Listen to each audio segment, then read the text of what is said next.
Gratos saludos en el nombre de nuestro Señor Jesucristo. Les habla Guillermo Martínez, pastor de la Iglesia del Nazareno Emanuel, en la ciudad de Tucson, Arizona.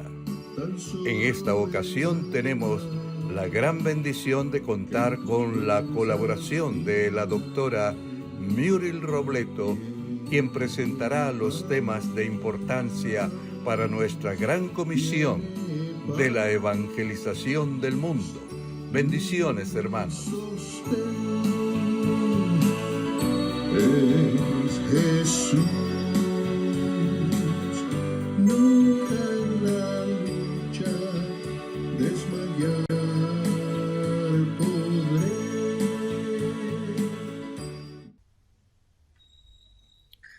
Una vez más, sean todos bienvenidos a esta clase del módulo Evangelismo. Como les habían expuesto, mi nombre es Muriel Robleto y soy su docente de este módulo.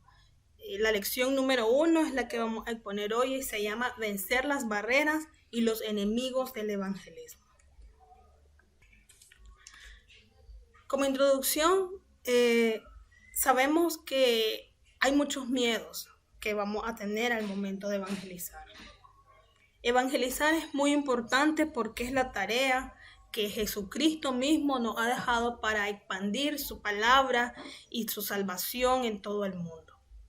En la pantalla vemos un cuadro T muy fácil. En la izquierda las causas de los temores, en la derecha los remedios para cada uno de estos temores. Como número 1 tenemos la falta de conocimiento bíblico. El remedio de esta obviamente sería la memorización de la Escritura. Para vencer este temor es importante que conozcamos los versículos de los cuales vamos a hablar y que los memoricemos, que los entendamos de forma que los podamos exponer con mucha mayor facilidad. Como punto número 2, entre las causas del temor está la certeza, la falta de certeza de salvación. Es muy importante que nosotros tengamos claro el llamado del compromiso que tenemos. Tenemos que dedicarnos a este llamado. Tenemos que estar seguros de que Jesús mismo nos llamó y lo importante de la misión que tenemos al poder transmitir el evangelio a todas las naciones como su palabra lo dice. El tercer punto es falta de cómo hacerlo. Tenemos que aprender un plan. Tenemos que crear una presentación. Podemos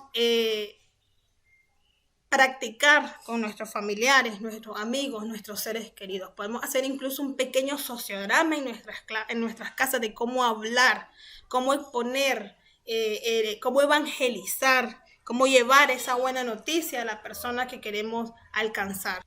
Como punto número 4 está la falta de entrenamiento y el remedio es la experiencia con un modelo. Este punto está ligado con el anterior. Tenemos que aprender un plan, tenemos que presentarlo, dramatizarlo, tenemos que crearlo y de esta forma poder familiarizarnos con la tarea de la evangelización. Como punto número 5, una de las causas de los miedos es la posibilidad del fracaso. Nosotros tenemos que considerar nuestra alternativa y estar dispuestos a fracasar, porque van a haber muchas personas que no nos van a escuchar. Hay otras que nos van a escuchar, pero no van a atender a este llamado. La palabra de Dios es clara cuando dice que algunos van a escucharnos y otros no van a escucharnos. Entonces tenemos que estar dispuestos a fracasar. Como punto número 6, la desaprobación social. Los remedios es la llenura del Espíritu Santo. Cuando el Espíritu Santo nos llena, cuando el Espíritu Santo nos da denuedo para hablar, no nos va a dar miedo la desaprobación de la gente, no nos va a dar miedo que las personas incluso nos rechacen. La palabra de Dios dice que Jesucristo fue rechazado y Jesucristo sabía que le iban a rechazar, que le iban a matar, que le iban a crucificar. Y aún así él cumplió la misión porque él conocía el llamado y la tarea que su padre le había dado. Es lo mismo que pasa con nosotros. Otras posibilidades son el desconocido, puede ser que nos alejen. Ellos pueden pensar que los estoy juzgando, estoy en público, van a rechazarme y muchas otras cosas, muchos otros obstáculos, muchos otros miedos que tenemos. El denuedo del Espíritu Santo y la certeza del llamado que tenemos para evangelizar son las que nos van a impulsar a testificar de Dios, de Jesucristo, aun con todos los temores que esto pueda conllevar. Una de las partes importantes de esta conferencia es el tema vencer el temor. Tenemos que decir primeramente que el temor es natural al testigo. La palabra mártir del Nuevo Testamento viene de la raíz testificar. El testificar y el martirio crean la misma reacción emocional del temor. El cristiano debe de testificar a pesar de este temor. En 2 de Timoteo 1:7 dice, pues no nos ha dado Dios un espíritu de temor, sino de poder, de amor, poder y dominio propio. El temor no viene de Dios. El temor es algo natural del ser humano. En la palabra de Dios, en el libro de los Hechos, capítulo 4 y capítulo 5, nos muestran muchas historias de cómo estos protagonistas vencieron el temor. De cómo Pedro es golpeado y le ordenan que no testifique otra vez. Él respondió a las autoridades que podían incluso matarlo, pero que era necesario obedecer a Dios antes que a los hombres. Una vez que nosotros venimos a los pies de Cristo y vamos a evangelizar y a testificar, tenemos que saber que va a haber mucha opresión, que va a haber mucho rechazo, pero que Dios nos manda a hacer esto, incluso con el temor que tengamos de que cualquiera de estas cosas puedan pasar. Tenemos que enfocar el poder y la presencia del Espíritu Santo en nuestras vidas y en la importancia del Espíritu Santo al momento de testificar. Hechos 1:8 dice así, pero recibiréis poder cuando haya venido sobre vosotros el Espíritu Santo, y me seréis testigos en Jerusalén, en toda Judea, en Samaria y hasta lo último de la tierra.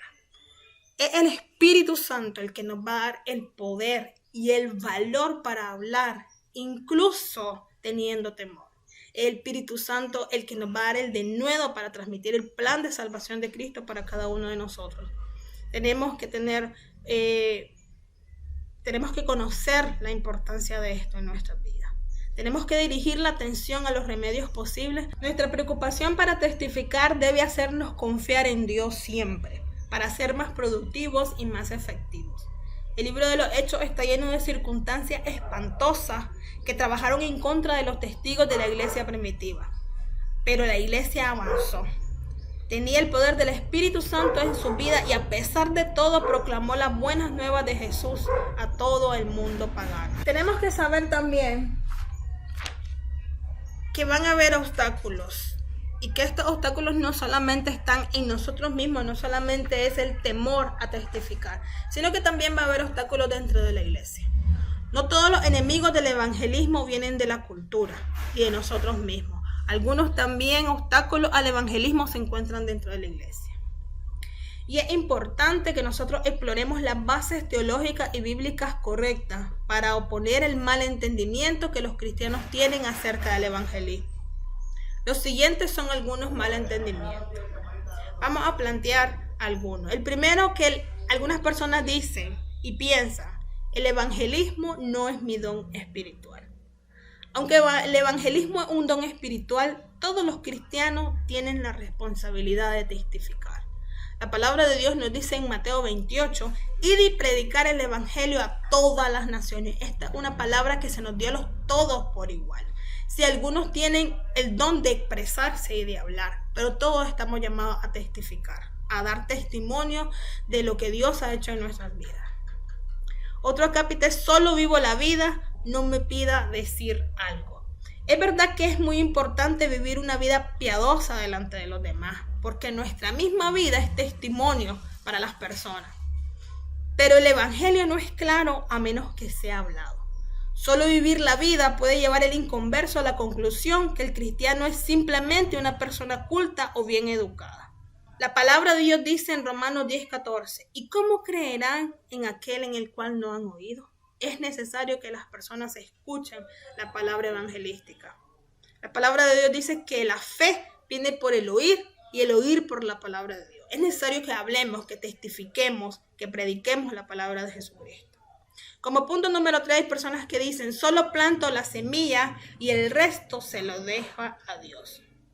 Hay un versículo que dice que algunos plantan, otros riegan, pero el crecimiento lo da Jehová. Y esto es verdad. Pero el sembrador humano no es caprichoso o desatento a la semilla sembrada. La teología de sembrar la semilla desafortunadamente concluye que la semilla tirada a la tierra es toda la responsabilidad humana necesaria. En este caso, no estamos de acuerdo con una teología de sembrar la semilla, sino una teología de cosecha en la cual creemos que el sembrador debe continuar a regar y cultivar. Entonces Dios dará el crecimiento que es la cosecha. No tenemos que preocuparnos de la cosecha cuando Dios hace su parte y nosotros hacemos la nuestra. No se trata de ir, de predicar y hacer que 5 o 6 personas vengan al arrepentimiento. Es necesario que todas esas personas que reciben a Jesús como su Salvador tengan una doctrina.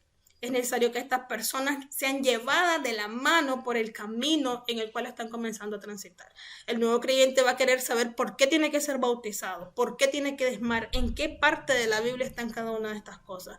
Es necesario que plantemos la semilla, pero que también la cuidemos, la reguemos y así el crecimiento exitoso la va a dar Jehová. Algunos que piensan, espero que el Espíritu Santo me impulse.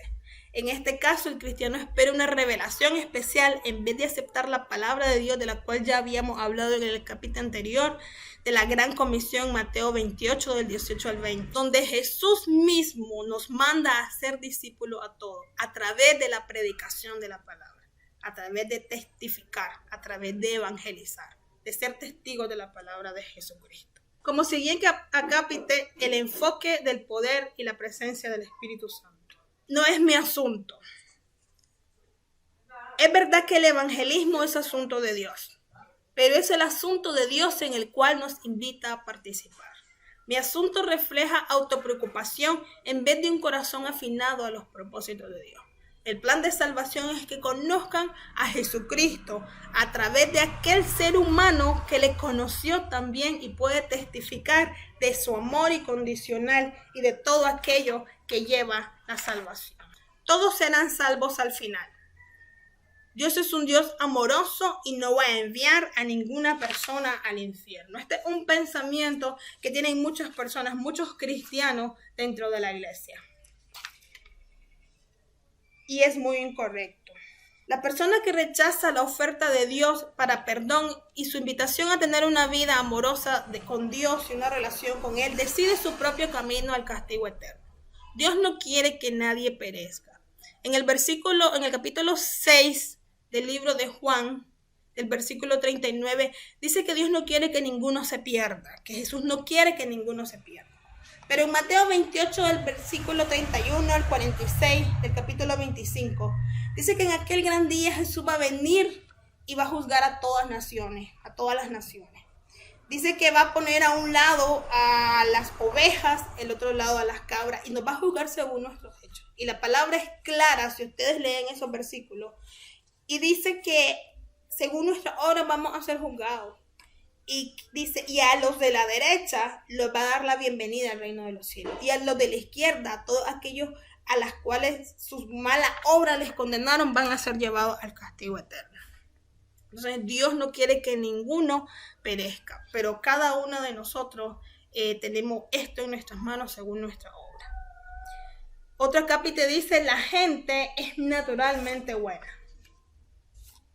Esto está en contra de la cristiandad ortodoxa, la cual dice que las personas son básicamente pecaminosas. Aunque creemos que cada persona tiene el potencial para el bien porque él o ella son hechos a la imagen de Dios, nunca debemos concluir que los humanos por naturaleza somos buenos o bien motivados. La tendencia humana es ser egoísta y egocéntrica, pero Dios quiere librarnos del egoísmo. Esto es parte de las buenas noticias. Hay un pasaje en la Biblia que dice que el corazón del hombre está encaminado siempre a hacer el mal. Entonces sí es necesario que prediquemos la palabra de Dios. Otro capítulo es no quiero juzgar a nadie. El libro de Mateo 7:1 dice no juzguéis para que no seáis juzgados. Pero en Mateo 7:6 dice, Jesús nos dice, no echéis vuestras perlas delante de los cerdos. El problema con la palabra juzgar es cada una de sus definiciones. Puede significar condenar, decidir y puede significar discernir.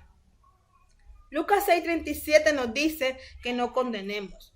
Mateo 7:5 nos incita a discernir. Y en Mateo 7:16 Jesús nos incita a inspeccionar el fruto de la vida de la persona para decidir si el árbol es bueno o malo. En el evangelismo somos libres para discernir la condición espiritual de la persona sin juzgarla y sin condenarla. Como conclusión, podemos decir que la cristiandad y la cultura pueden aminorar el propósito de Dios para ser discípulos por medio del mal entendimiento, los clichés adoptados o las suposiciones no retadas. Debemos de permitir que Dios trabaje en nuestros corazones sin obstáculos para que logre sus propósitos de proclamar las buenas nuevas a todo el mundo.